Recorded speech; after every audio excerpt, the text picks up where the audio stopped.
For 4,500 years, people have flocked to Stonehenge. Today, 1 million people visit every year, never knowing they could be looking at a crime scene.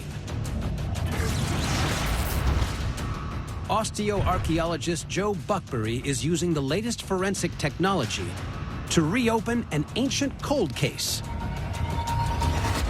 The body of a man dumped in a shallow grave in the middle of Stonehenge. Could this man's bones reveal a sinister, previously unknown use for the famous stone circle? This is the fourth cervical vertebra, so the fourth bone down from in the neck. And there's actually a cut mark in here at the back of the vertebra. So this blow, it's coming in from behind through that vertebra, and it indicates that he was actually decapitated. This is a really brutal form of execution. It'd be quite bloody, it's quite horrible. I think it's interesting that the people who did this chose a really iconic location to do this at Stonehenge.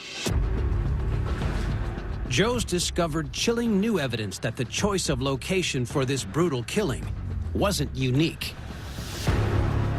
200 miles from Stonehenge, at another prehistoric pagan site, archaeologists have found more victims, murdered with the same grisly MO.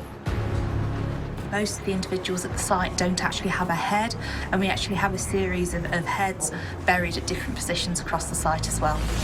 10 headless bodies, 11 skulls, 7 without jaws. Joe and her team have unearthed shocking evidence of multiple decapitated bodies, all seemingly killed at iconic prehistoric landmarks across Britain. Is this the work of a deranged ancient serial killer? We took a few radiocarbon dates, and this is one of the sampling holes from that. The 3 dates that we have are from the middle of the 7th century through to about 1060, so that's the middle to late Anglo-Saxon period, a few centuries after the Roman period. The killings occurred over hundreds of years, so these men couldn't have been murdered by a single killer. But they date from a time when Britons were Christians.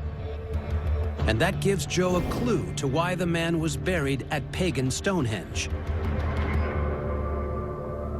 In this period, most people would be buried in a churchyard cemetery. So burying these individuals in an earlier site that's got associations with paganism, perhaps, actually really excludes these individuals from the Christian cemeteries that are in the Anglo-Saxon settlements. These men were condemned to spend eternity beyond the reach of their Christian God and left to rot with the heathens. Why? Joe thinks the answer lies in the brutal nature of their deaths. For the later Anglo-Saxon period, there are a number of different Anglo-Saxon laws where somebody could be punished for a crime by execution, and we know that one of the modes of execution was decapitation. It seems these men and the man at Stonehenge were criminals executed for their crimes. So this actually helps place into context the Stonehenge individual who was decapitated in the 7th century.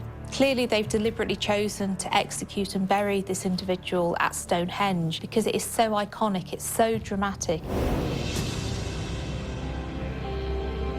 By choosing Stonehenge, they're really saying something about their own power and the power that the place also holds. The executioners harnessed the power of Stonehenge to send a clear message that crimes would be punished and the guilty banished in this life and the next.